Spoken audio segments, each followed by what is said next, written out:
Assalamu alaikum everyone. Welcome to your social studies lecture. I am your teacher Sara Nadeem. I hope you all are fine. So we were studying chapter number 18, 1937 to 46, the last steps to independence. Almost half हो गया chapter.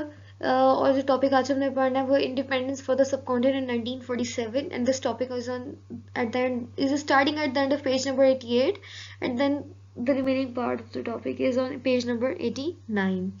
इस topic को हमने पढ़ना है। इसमें अभी तक हमने जो चैप्टर में पढ़ चुके वो ये देख चुके कि सेकेंड वर्ल्ड वॉर की वजह से कि ब्रिटिश ने कितनी ऑफर्स दी थी कि उन इंडियंस की उनको सपोर्ट मिलती रहे, उस सबके चलते हुए क्या क्या कुछ हुआ, इलेक्शंस हुए, देन फाइनली एक इंटरिम गवर्नमेंट बनी, कितने प्रपोजल्स दिए जिसमें अगस्त ऑफर थी, कैबिनेट मिशन प्रपोजल और क्रिप्स ऑफर, शिमला कॉन्फ्रेंस, मतलब कितने प्रपोजल्स दिए उन्होंने, उसके बाद फाइनली गवर्नमेंट बनी। यहाँ तक हम देख चुके हैं। अब आज के लेक्चर में हमने फाइनली ये देखना है कि किस तरह से एट लास्ट हम इंडिपेंडेंस तक पहुंचे थे और हमें इंडिपेंडेंस मिली थी। सो इलेक्शंस इन ब्रिटेन 1945 स्टार्ट ही वहीं से हुआ। ब्रिटेन में इलेक्शंस हुए थे 1945 में। ये एक वो मेजर इवेंट था जिसकी वजह से फाइनली हमारी जो गवर्नमेंट के लिए एक हमें रास्ता सॉरी एक इंडिपेंडेंस के लिए हमें पैसेज मिला था कि हम अपनी इंडिपेंडेंस हासिल कर सकें। ये डेट आपने याद रखनी है, इलेक्शंस इन ब्रिटेन इन 1945 के। 1945 में ब्रिटेन में इलेक्शंस हुए थे।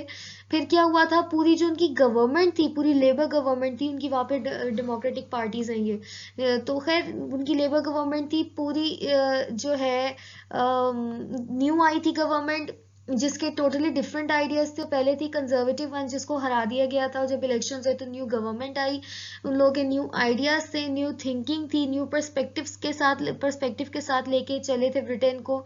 न्यू जो प्राइम मिनिस्टर है उनका नाम था, उनका नेम मिस्टर इटली था। उन्होंने ये कहा था कि जो भी पार्टी की सपोर्ट इंडिया में सबसे ज्यादा है ब्रिटेन में, तो उसको गवर्नमेंट बनानी चाहिए। और ब्रिटेन जो है जुलाई 1948 में जो है इंडिया से निकल जाएगा, विड्रॉ कर देगा, मतलब खुद फाइनली जो है खुद हार मान के निकल जाएगा वहां से, और जो कंट्री होगा वहां के लोगों के हवाले कर दी जाएगी।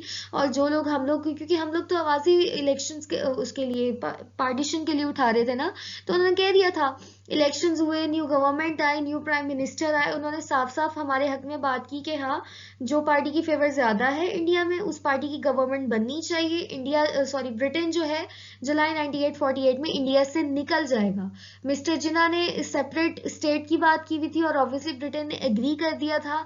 इंडिपेंडेंस की डेट जो थी अगस्त 1947 में दे दी गई थी। उन्होंने कहा था इस मंथ में इंडिपेंडेंस हो जानी चाहिए, जो कि वो थोड़ा टाइम था उसके अकॉर्डिंगली। और इतने मुश्किल मुश्किल काम उस वक्त देखने थे, क्योंकि पार्टीशन एक करना कोई आसान काम नहीं था। क्योंकि पार्टीशन के अगर करने का हम सोचते तो एरिया को डिवाइड करना, सारे रिसोर्सेज को डिवाइड करना, हर चीज को सेपरेट करना, लोगों की जो माइग्रेशन होनी थी, मुस्लिम्स ने पाकिस्तान के एरिया मुस्लिम मेजोरिटी एरियाज में आना था, हिंदूज ने हिंदू मेजोरिटी रीजन्स में जाना था, बाउंड्री डिसाइड करना, रिवर्स को डिवाइड करना, इतना सारा काम था। और ये कोई काम आसान नहीं थे, टाइम बहुत थोड़ा था।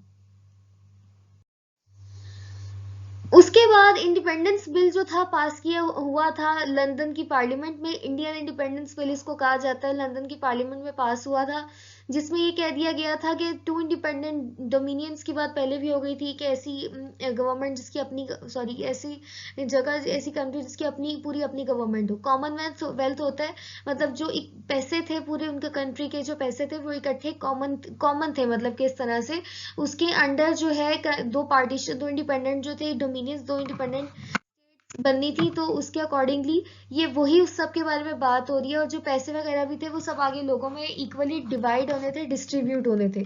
तो ये सारी बात उस पर्सपेक्टिव से की जा रही है। कहा उन्होंने ये था कि एक इंडिया होगा, दो पाकिस्तान होंगे। दो पाकिस्तान किस तरह से, कि एक तो वेस्ट पाकिस्तान जो कि आज करंट पाकिस्तान है, दूसरा ये कहा गया था कि ईस्ट पाकिस्तान होगा। अब ईस्ट पाकिस्तान क्या था, जो कि इस वक्त करंट बांग्लादेश है। पहले बांग्लादेश पाकिस्तान का ही पार्ट था, वो तो बाद में पार्टीशन हुई थी, बाद में इश्यूज आए थे। इस चैप्टर में हम वो भी देखेंगे कि बांग्लादेश की पार्टीशन क्यों हुई थी, उसकी क्या रीजंस थी। जो प्रिंसेस थे, राजा महाराजा थे, उनको ये कह दिया गया था कि आप जिस भी न्यू स्टेट को ज्वाइन करना चाहते हैं कर सकते हैं, चाहे पाकिस्तान को चाहे इंडिया को। डिपेंड इस पे करता था कि या तो वहाँ का जो उस स्टेट का जो रूलर है उसके रिलीजन पे, उसके मजहब पे, या फिर ये देखते हुए कि वहाँ जो लोग हैं उनके मेजोरिटी में जो लोग हैं उनका रिलीजन क्या है। इन दोनों में से किसी भी एक बेस पे जो था ये पार्टीशन होनी थी स्टेट्स की, ये डिसाइड हुआ था तब। Okay, then binary commission was set up. फिर फाइनली बाइनरी कह रही हूँ, I am so sorry.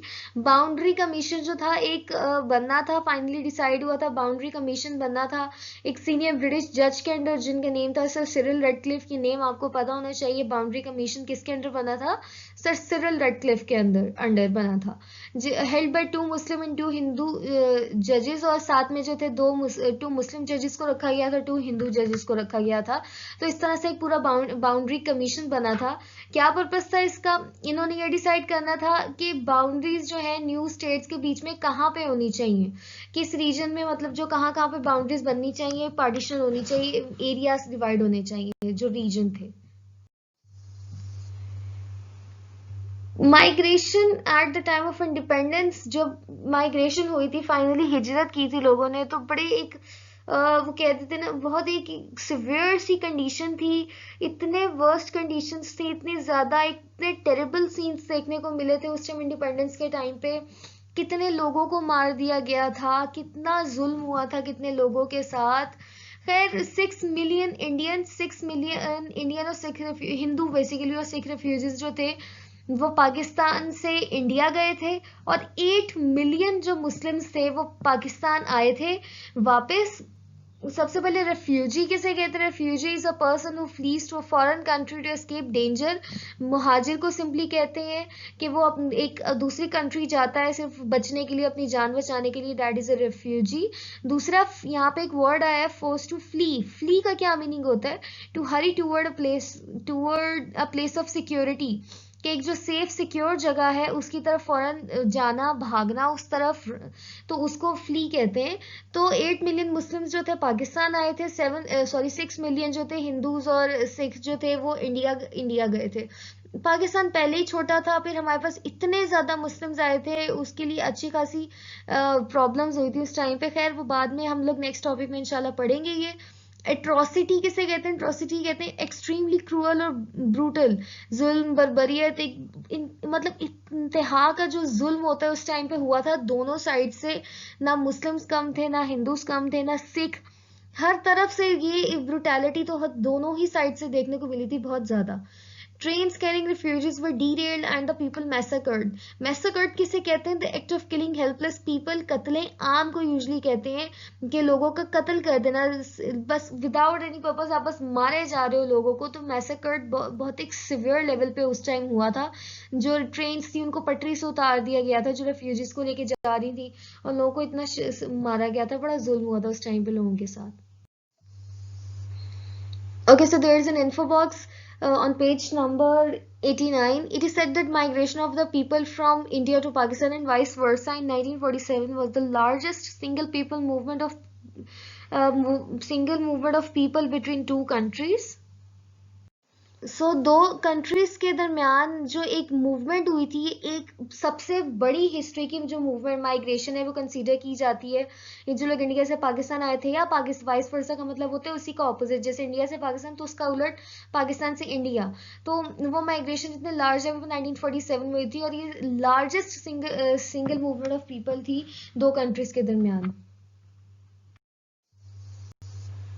Okay, so states of Junagadh and Hyderabad, इसके बारे में थोड़ा सा बताया हुआ है आप लोग को हिंट देने के लिए। पार्टीशन जो हुई थी, स्टेट्स जो डिवाइड हुई थी, कि कुछ पाकिस्तान के साथ गई थी, कुछ इंडिया के साथ, तो किस बेस पे गई थी वो देखते हैं। तो दो स्टेट्स की यहाँ पे एग्जांपल दी हुई है। State of Junagadh, Hindu majority, Muslim ruler.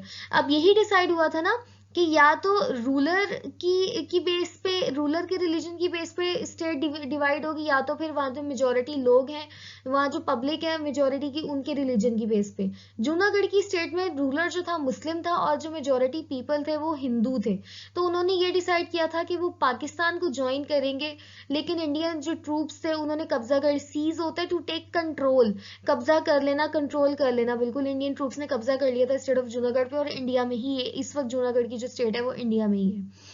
इसी तरह state of Hyderabad Muslim ruler था हैदराबाद की स्टेट का, और हिंदू मेजोरिटी जो थे, हिंदू मेजोरिटी एरिया था, मुस्लिम जो लोग थे हिंदू थे ज्यादा, जो रूलर था मुस्लिम था।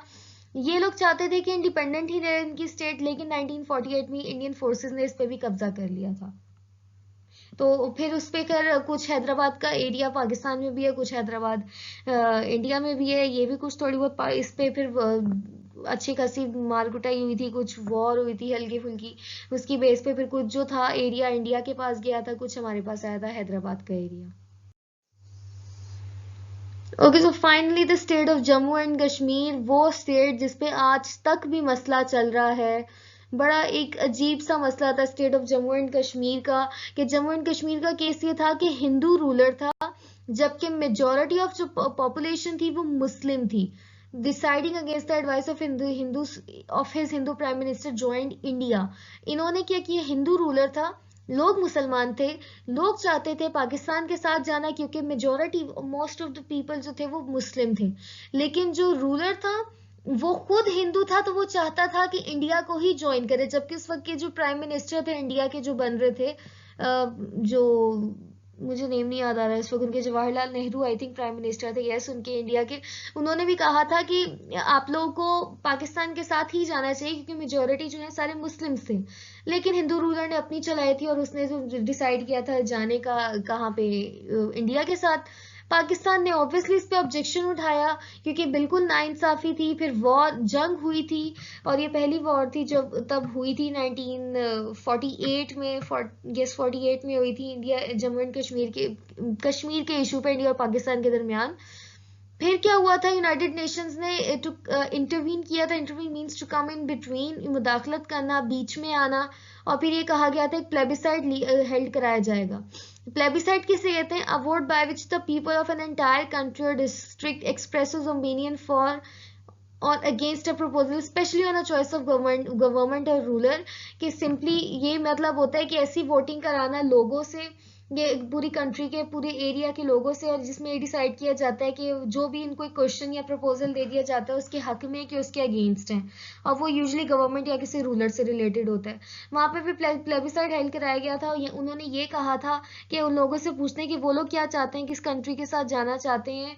तो प्लेबिसाइड हुआ, उसके बाद खैर फाइनली जो था to leave the people themselves decide to which country they wanted to belong। 1949 में प्लेबिसाइड हुआ था, डेट आप लोगों ने याद रखनी है, प्लेबिसाइड कब हुआ था, 1949 में। और ये प्लेबिसाइड हुआ था जिसमें ये डिसाइड किया जाना था, और इन लोगों ने ये डिसाइड किया था कि हम लोग इंडिपेंडेंट ही रहना चाहते हैं, अलग ही रहना चाहते हैं। तो इस तरह से यूनाइटेड नेशन ने जो वॉर थी इस टाइम यहाँ पे बीच में आके खत्म कराई थी प्लेबिसाइड की बेस पर। लेकिन फर्दर अब आजकल आप देख लें कश्मीर के कितने वर्स्ट हालात हैं कि इंडिया ने भी वो जो यूनाइटेड नेशंस का डिसीजन था उसको मानने से इनकार कर दिया। यूनाइटेड नेशन बेसिकली ऑर्गेनाइजेशन है, इंटरनेशनल ऑर्गेनाइजेशन, जिसमें सारी कंट्रीज उसकी मेंबर हैं, और जहां पे भी कंट्रीज के बीच में सीरियस एक्शन लेना पड़ता है यूनाइटेड नेशन स्टैंड लेता है बीच में आके।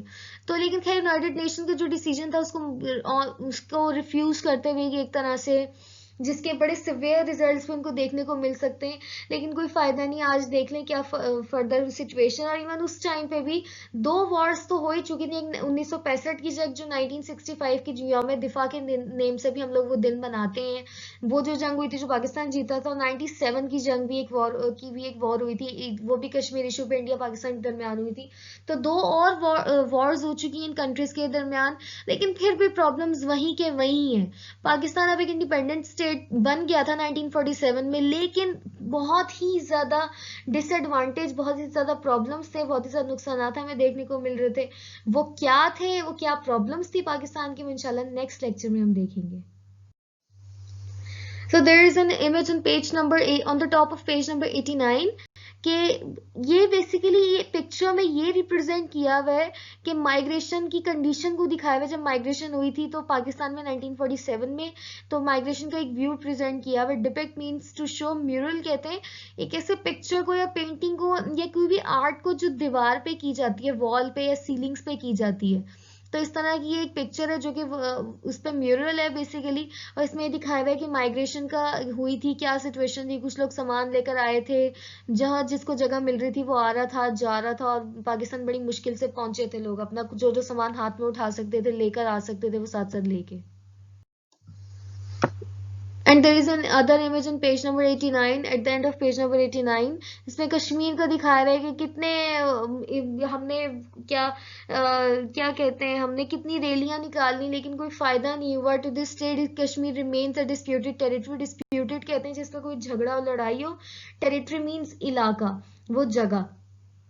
तो अभी आज तक भी कश्मीर का जो इशू है वो कश्मीर का अभी भी अटका हुआ है, कश्मीर का इशू खत्म नहीं हो सका है। So that's all for now, class. This is our today's lecture. Take care of yourselves. Allah Hafiz.